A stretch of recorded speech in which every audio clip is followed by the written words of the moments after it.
আমাৰ জীৱনত কেতিয়াবা এনে ধৰণৰ ঘটনা সংঘটিত হয় যাক আমি সহজে বিশ্বাস কৰি ল'বলৈ নোৱাৰোঁ। কিন্তু কিছুমান মানুহৰ দ্বাৰা ঘটনাটো কেমেৰাত বন্দী কৰাৰ ফলত আমি তাক মানি ল'বলৈ বাধ্য হওঁ। নমস্কাৰ বন্ধুসকল, আজি আমি এনে ধৰণৰ কেমেৰাত বন্দী হোৱা কেইটামান আচৰিত ঘটনাৰ বিষয়ে জানো আহক। মোৰ নাম ৰাজীৱ আৰু আপোনালোকে চাই আছে আছামিজ A to Z।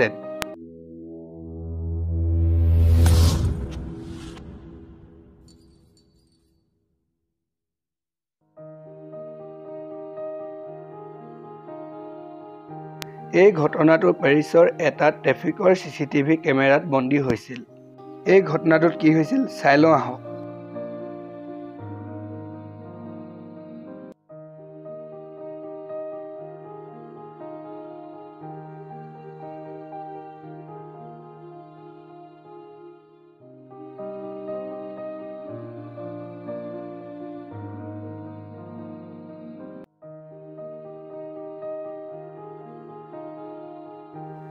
এই ঘটনাটোত গাড়ীকেইখন কিয় হঠাৎ ওপৰলৈ উঠি গৈছিল তাৰ কাৰণটো আজিও ৰহস্য হৈ আছে।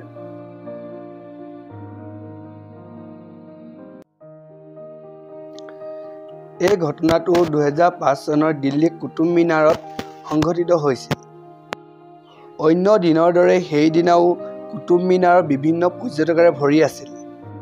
আৰু হঠাতে ঘটনাটো কি হৈছিল চাই লওঁ আহক।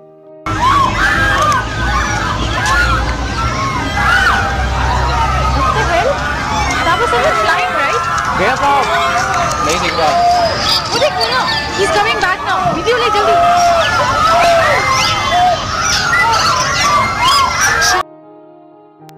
এই উৰণীয়া মানুহজন কোন আছিল আৰু ক'ৰ পৰা আহিছিল? ইয়াৰ ৰহস্য আজিও ৰহস্য হৈ আছে।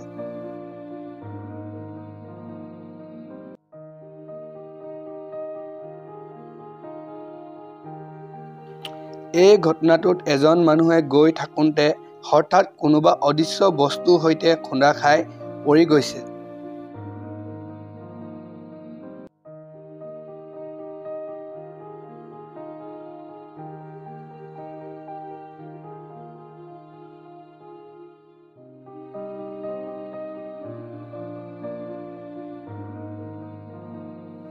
কিন্তু মানুহজনে এনে কি অদৃশ্য বস্তুৰ সৈতে খুন্দা খাইছিল তাৰ ৰহস্য আজিলৈকে কোনেও ভেদ কৰিবলৈ সক্ষম হোৱা নাই। এইকেইটাই আছিল আজিৰ কেমেৰাত বন্দী হোৱা কেইটামান আচৰিত ঘটনা। ভিডিঅ'টো চাই কেনে পালে তলৰ কমেণ্ট কৰি জনাবলৈ নাপাহৰিব। আৰু যদি ভিডিঅ'টো চাই ভাল পালে তেনেহ'লে লাইক, শ্বেয়াৰ আৰু ছাবস্ক্ৰাইব কৰি কাষতে থকা ঘণ্টাটো বজাই দিবলৈ একেবাৰে নাপাহৰিব। পুনৰ লগ পাম অন্য এটা ভিডিঅ'ৰ সৈতে। তেন্তে আজিলৈ আৰু বাই, জয় আই অসম।